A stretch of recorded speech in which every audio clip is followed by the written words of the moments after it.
Well, tomorrow is the big freeze day, apparently. We're in the winter storm warning, so in North Texas that means we'll get nothing or, 3 feet. So we'll just have to see tomorrow, but I doubt very seriously I'll be driving into work tomorrow morning. Even if it's not bad in the morning, I live very far away from work, so more than likely I'll just stay home and work from home. That way we're safe just in case. It's not as if it turns bad that I can just quickly go home.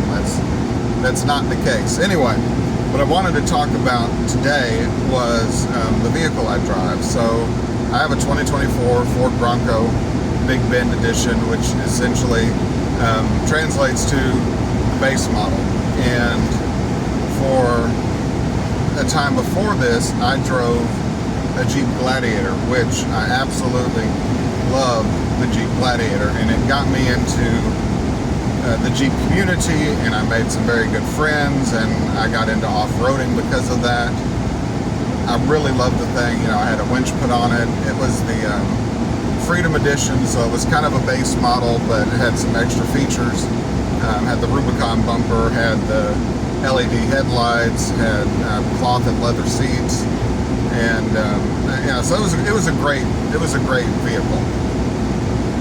How I ended up with the Bronco is the Gladiator kept having transmission issues, and not issues that prevented me from driving it. What it ended up doing on a very regular basis was when it would downshift between second and first gear. This was an automatic transmission. You'd feel it kick coming out of the back, out of the drivetrain. It would be a very hard shift down, and I even had the transmission replaced in it once, and I thought, okay, cool, this is going to solve the problem because the transmission's brand new. And it did for a really short amount of time. It was much better, but then it just kind of went back to where it was. And it wasn't one of those things, I don't even think a passenger would know about it, but I'm really OCD. I can feel when there's a nail in the tire. I'm one of those annoying people. And so and I actually do have OCD, so it really, every time I drove it, it was just constantly on my mind, and it was nagging me. Like, this isn't right, this shouldn't be this way. It was in and out of the dealership, test, and reset, and no one could figure out what it was. So, but I really liked the car, the truck. I really liked it a lot. So I went to Jeep, and I was just going to trade it in, and I found a Wrangler Rubicon with a manual transmission that I just absolutely loved. And I was, I applied for it and everything. And I couldn't get the math to work the way I wanted it to work. So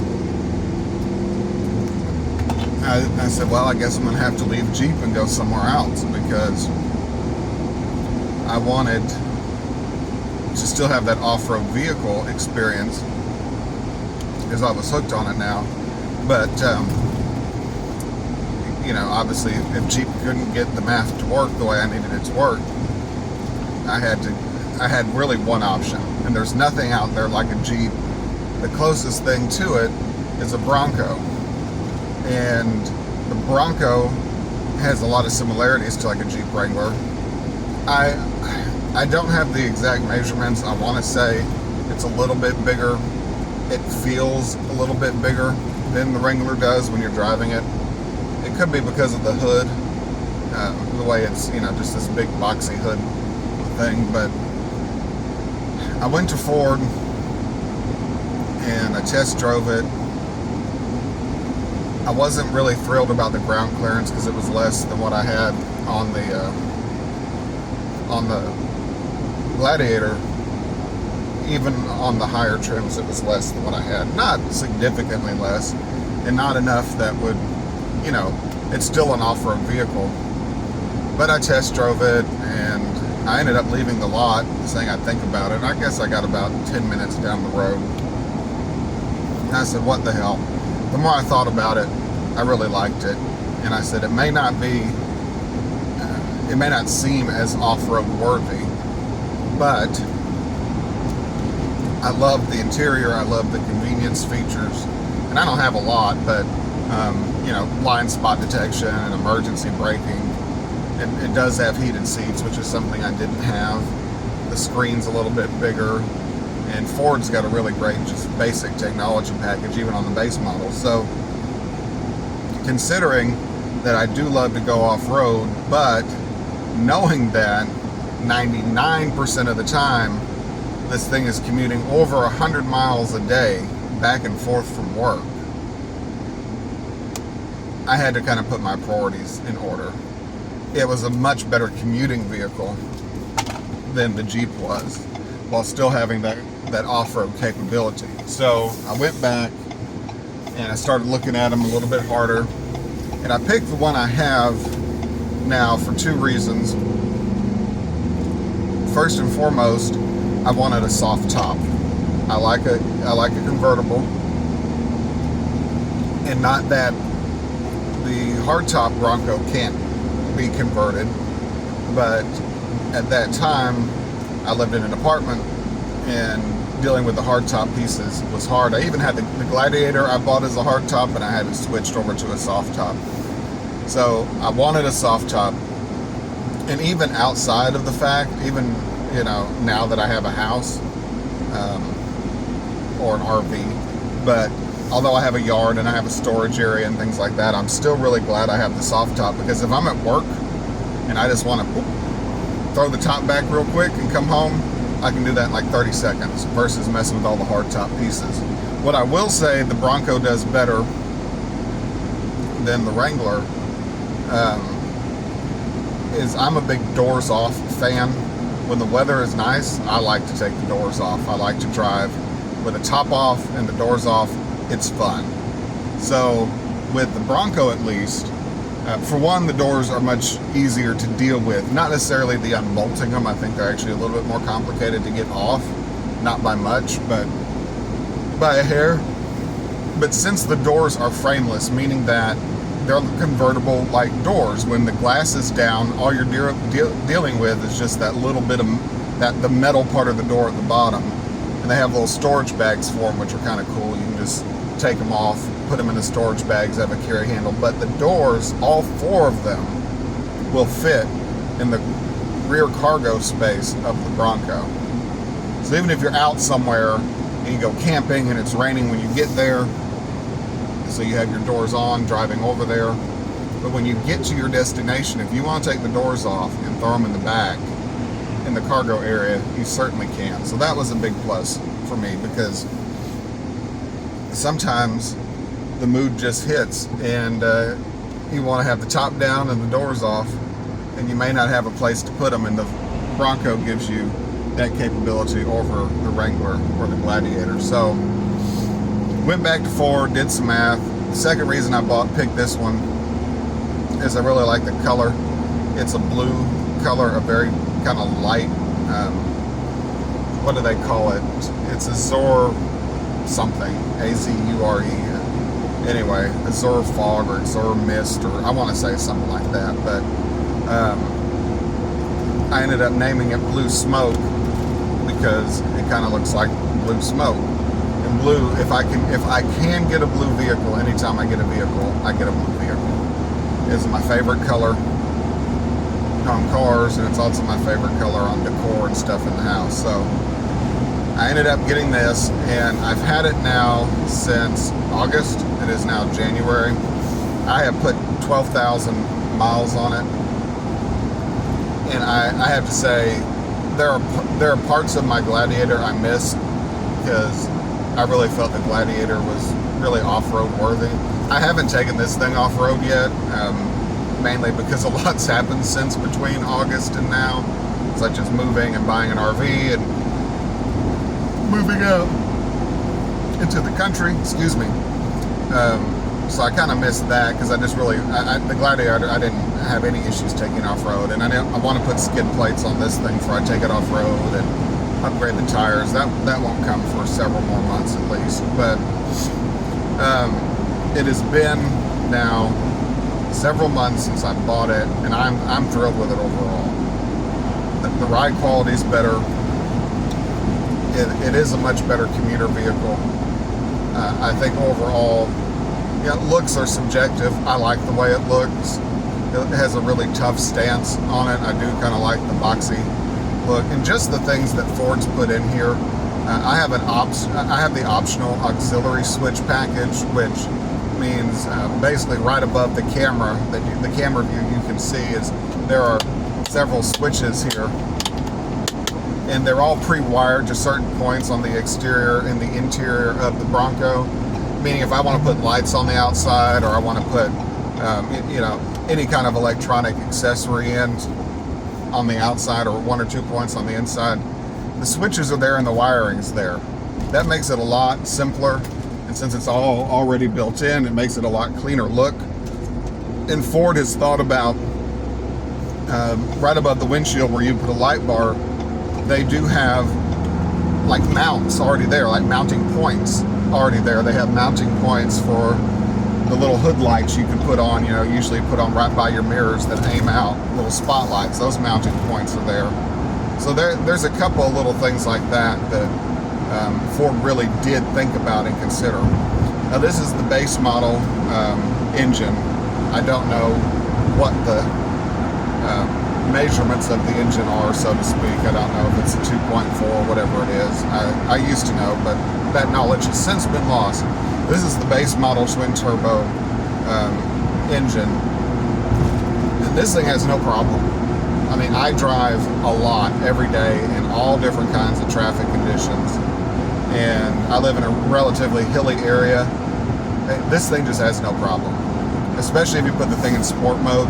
I mean, I don't drive it in sport mode very often because it doesn't need it, but sport mode's just kind of fun sometimes. And this thing's just fantastic. So I'm getting on average right anywhere between 22 and 23 miles a gallon on regular gas. And as I said, some of my driving is like this. A lot, the other half is traffic and stop and go. Much more in the evening. I'm stuck in traffic a lot more in the evening than I am during the day.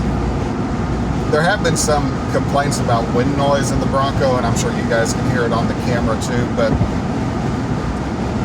honestly, driving it doesn't matter. It doesn't faze me. It's not that bad. You can still have a normal conversation. You're not screaming or yelling. And I have the soft top. And even in the soft top Gladiator, it just wasn't that big a deal. There's going to be some wind noise. You're driving a box, and the box is,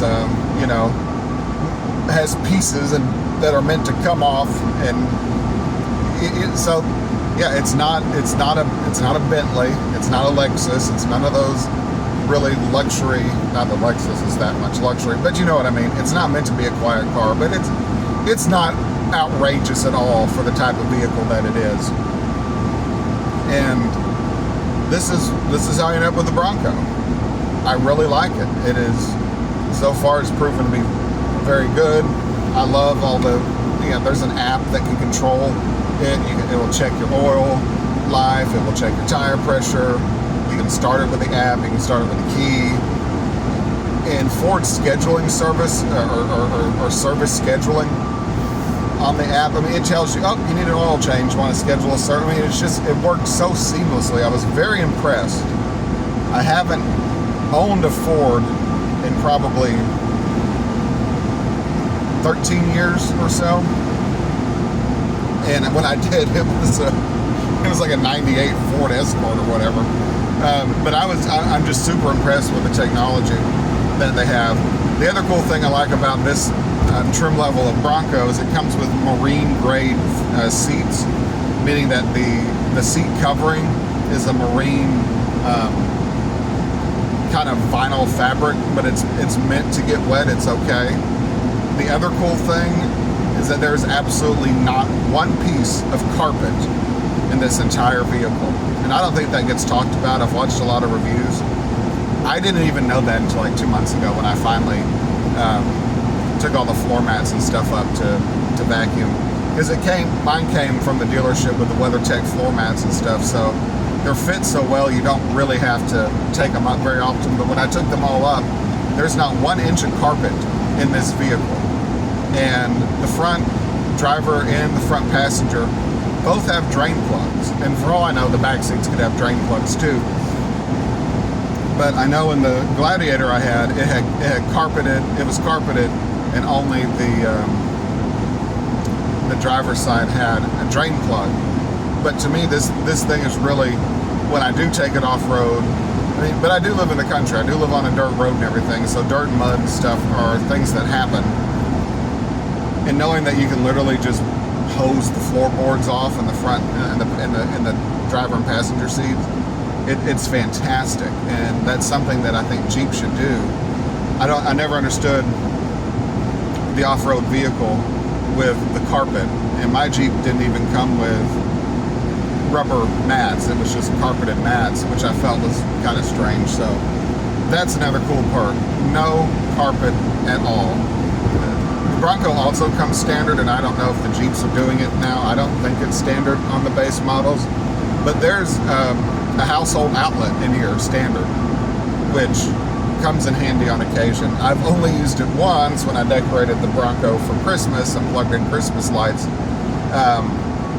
But it's coming, it's nice to have, especially when we go camping and things like that, knowing that you can have just that household power available. I think it's 400 watts max, which will power your light, fans, things like that.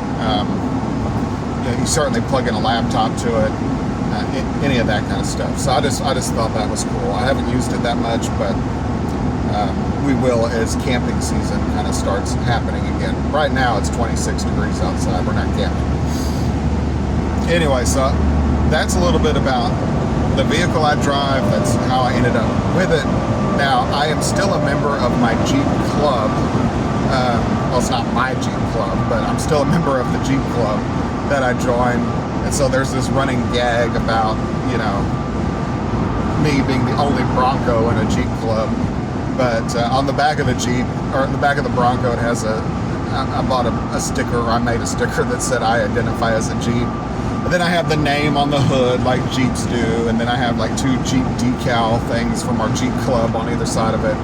And I do have a couple of ducks on the dashboard. Now, to be fair, when I got rid of the Gladiator, I gave up all my ducks, and I said, I can't do that because this is not a Jeep and the ducks are a Jeep thing.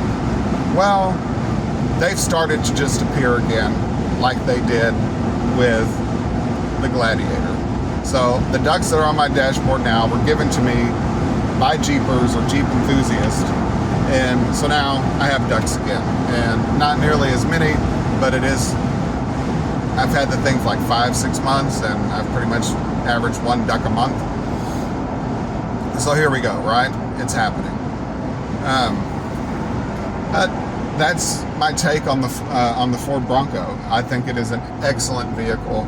It looks good. It drives good. It gets reasonable gas mileage for what it is. Even the base model engine is more than adequate for all kinds of driving conditions. I have never ever had an issue with it or felt like it was underpowered or that I couldn't pass anybody. And I kind of like the spin up sound of the turbo engines, or of the turbos on there. So other than that, y'all, I don't have tons to talk about today. We'll see what tomorrow's weather brings, and I hope everyone has a great day.